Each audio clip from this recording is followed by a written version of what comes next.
ನಮಸ್ತೆ ಫ್ರೆಂಡ್ಸ್, ಇವತ್ತು ನೋಡಿ ಒಂದು ಅತ್ಯದ್ಭುತವಾಗಿರೋ ಒಂದು ರೆಸಿಪಿ ಜೊತೆನೆ ಬಂದಿದ್ದೀನಿ. ಮಾಡ್ತಾ ಇರೋದು ಕಡಲೆಕಾಳಲ್ಲಿ.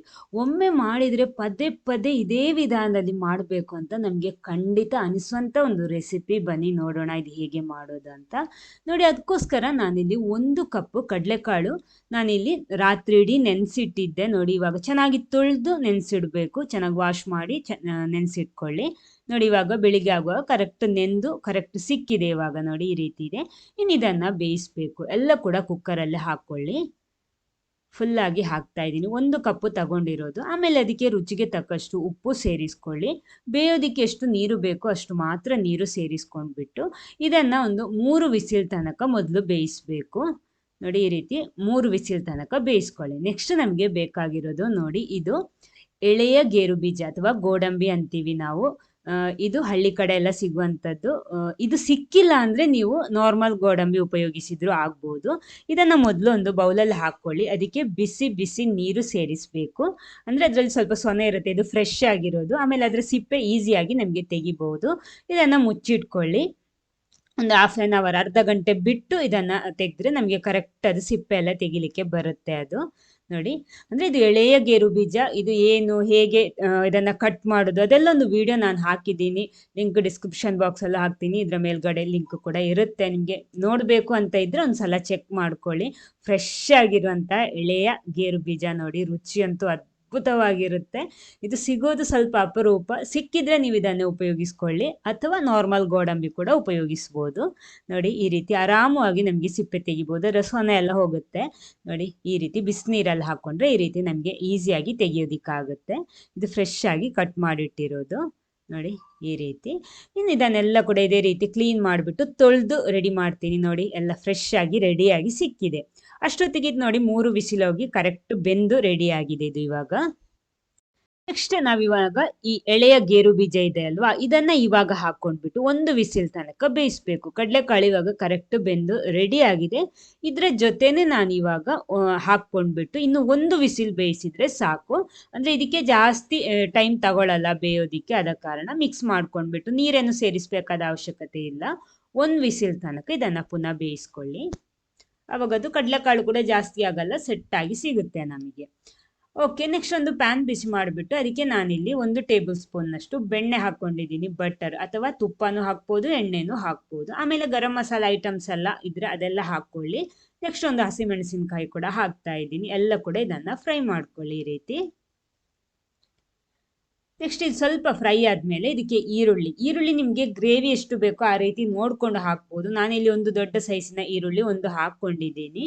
ನಿಮಗೆ ಗ್ರೇವಿ ಜಾಸ್ತಿ ಬೇಕು ಅಂದರೆ ಇದ್ರೆ ಜಾಸ್ತಿನೂ ಸೇರಿಸ್ಬೋದು. ಆಮೇಲೆ 2 ಟೊಮೆಟೊನೂ ಹಾಕ್ತಾ ಇದ್ದೀನಿ ನಾನಿಲ್ಲಿ. ದೊಡ್ಡ ಗಾತ್ರದ ಟೊಮೆಟೊನು ಕೂಡ ತಗೊಂಡಿರೋದು. ಸ್ವಲ್ಪ ಕರಿಬೇವು, ಆಮೇಲೆ ಸ್ವಲ್ಪ ಕೊತ್ತಂಬರಿ ಸೊಪ್ಪು ಎಲ್ಲ ಕೂಡ ಹಾಕ್ಕೊಂಡ್ಬಿಟ್ಟು ಇದನ್ನು ಕರೆಕ್ಟಾಗಿ ಫ್ರೈ ಮಾಡಿಬಿಟ್ಟು ಬೇಯಿಸಬೇಕು. ಈ ಬಟರಲ್ಲೇ ಇದು ಕರೆಕ್ಟ್ ಬೆಂದು ಸಿಗಬೇಕು. ಆವಾಗ ಗ್ರೇವಿ ಸಖತ್ತಾಗಿರುತ್ತೆ. ನೋಡಿ, ಇದಾಯ್ತಲ್ವಾ, ಸಾಕು. ಸ್ಟವ್ ಆಫ್ ಮಾಡ್ಕೊಳ್ಳಿ. ಸ್ವಲ್ಪ ಆರಿದ ಮೇಲೆ ಮಿಕ್ಸಿ ಜಾರಲ್ಲಿ ಹಾಕ್ಕೊಳ್ಳಿ ಇದನ್ನು. ಅದರ ಜೊತೆ ನಾವು ಅವಾಗ ಬೇಯಿಸಿಟ್ಟಿರುವಂತಹ ಕಡಲೆಕಾಳು ಇದೆಯಲ್ವಾ, ಅದು ಕೂಡ ಒಂದು ಅರ್ಧ ಕಪ್ಪಿನಿಂದ 3/4 ಕಪ್ಪಿನ ತನಕ ಹಾಕೋಬಹುದು. ಚೆನ್ನಾಗಿರುತ್ತೆ. ನೋಡಿ, ಅದನ್ನು ಪೇಸ್ಟ್ ಮಾಡ್ಕೊಳ್ಳಿ. ನೆಕ್ಸ್ಟ್ ಅದೇ ಪ್ಯಾನ್ ಬಿಸಿ ಮಾಡಿಬಿಟ್ಟು ಪುನಃ ನಾನಿಲ್ಲಿ ಬಟರೇ ಹಾಕೋದು. ನೀವು ಎಣ್ಣೆ ಅಥವಾ ತುಪ್ಪನೂ ಸೇರಿಸ್ಬೋದು. ಬಟರ್ ಹಾಕ್ಕೊಂಡ್ರೆ ಆ ರುಚಿ ಅಂತೂ ಸ್ವಲ್ಪ ಚೆನ್ನಾಗೇ ಇರುತ್ತೆ.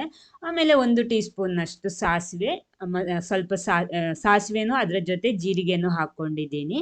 ಎಲ್ಲ ಕೂಡ ಮೊದಲು ಹುರಿಬೇಕು. ಸ್ವಲ್ಪ ಇಂಗು ಕೂಡ ಹಾಕ್ಕೊಳ್ಳಿ. ಒಂದು 1/4 ಟೀ ಸ್ಪೂನ್ನಷ್ಟು ಇಂಗು ಕೂಡ ಸೇರಿಸ್ಕೊಳ್ಳಿ.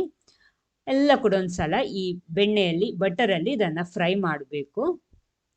ಇನ್ನು 1 ಟೇಬಲ್ ಸ್ಪೂನ್ನಷ್ಟು ಶುಂಠಿ ಬೆಳ್ಳುಳ್ಳಿ ಪೇಸ್ಟ್ ಕೂಡ ಹಾಕ್ಕೊಂಡಿದ್ದೀನಿ. ಅದು ಕೂಡ ಇದ್ರ ಜೊತೆನೆ ಫ್ರೈ ಆಗಲಿ. ಎಲ್ಲ ಕೂಡ ಫ್ರೈ ಆಗಲಿ ಈ ರೀತಿ.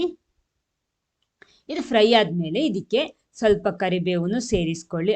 ಆಮೇಲೆ ಅದರ ಜೊತೆ ಒಂದು ಸಣ್ಣ ಗಾತ್ರದ ಈರುಳ್ಳಿ ಕೂಡ, ಇದನ್ನು ಸಣ್ಣಕ್ಕೆ ಕಟ್ ಮಾಡಿಕೊಂಡು ಹಾಕಬೇಕು, ದೊಡ್ಡಕ್ಕಲ್ಲ, ಸಣ್ಣಕ್ಕೆ. ನೋಡಿ, ಈ ರೀತಿ ಕಟ್ ಮಾಡಿಕೊಂಡು ಸೇರಿಸ್ಕೊಂಡು ಇದನ್ನು ಫ್ರೈ ಮಾಡ್ಕೊಳ್ಳಿ. ಅದೆಲ್ಲ ಫ್ರೈ ಆದಮೇಲೆ ನಾವು ರುಬ್ಬಿಟ್ಟಿರುವಂತಹ ಪೇಸ್ಟ್ ಇದೆಯಲ್ವ, ಅದನ್ನು ಕೂಡ ಹಾಕ್ಕೊಂಡ್ಬಿಟ್ಟು ಚೆನ್ನಾಗಿ ಒಂದ್ಸಲ ಕುದಿಸ್ಬೇಕು. ನೋಡಿ, ಈ ರೀತಿ. ಆ ಮಸಾಲೆ ನೋಡಿ ಎಷ್ಟು ಸೂಪರ್ ಆಗಿರುತ್ತೆ ಗೊತ್ತಾ ನಿಮಗೆ.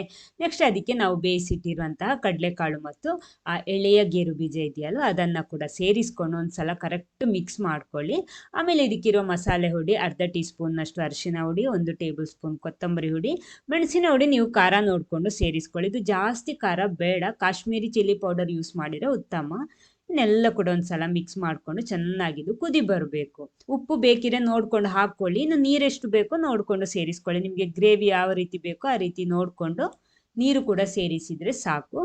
ನೋಡಿ ಈ ರೀತಿ ಮಿಕ್ಸ್ ಮಾಡ್ಕೊಂಡು, ನಾನಿಲ್ಲಿ ಟೊಮೆಟೊ ಯೂಸ್ ಮಾಡ್ಕೊಂಡಿದ್ದೀನಿ. ನಿಮಗೆ ಹುಳಿ ಬೇಕು ಅಂತ ಇದ್ದರೆ ಸ್ವಲ್ಪ ಹುಣಸೆ ಹಣ್ಣಿನ ನೀರು ಹಾಕ್ಬೋದು. ನಾನು ಸ್ವಲ್ಪ ಉಪ್ಪು ಕೂಡ ಸೇರಿಸ್ಕೊಂಡಿದ್ದೀನಿ.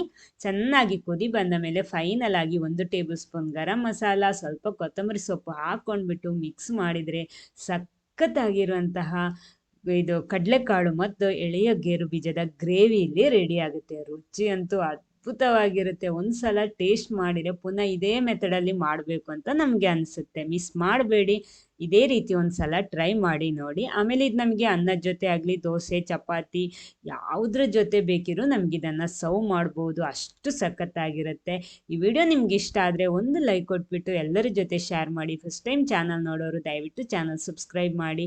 ಫೇಸ್ಬುಕ್ ಪೇಜಲ್ಲಿ ವಿಡಿಯೋ ನೋಡ್ತಿದ್ರೆ ಪೇಜ್ ಫಾಲೋ ಮಾಡೋದಕ್ಕೂ ಮರಿಬೇಡಿ. Okay, thank you. ಇನ್ನೊಂದು ಹೊಸ ವೆರೈಟಿ ಟೇಸ್ಟಿ ಹೆಲ್ದಿ ರೆಸಿಪಿ ಜೊತೆನೇ ಬರ್ತೀನಿ.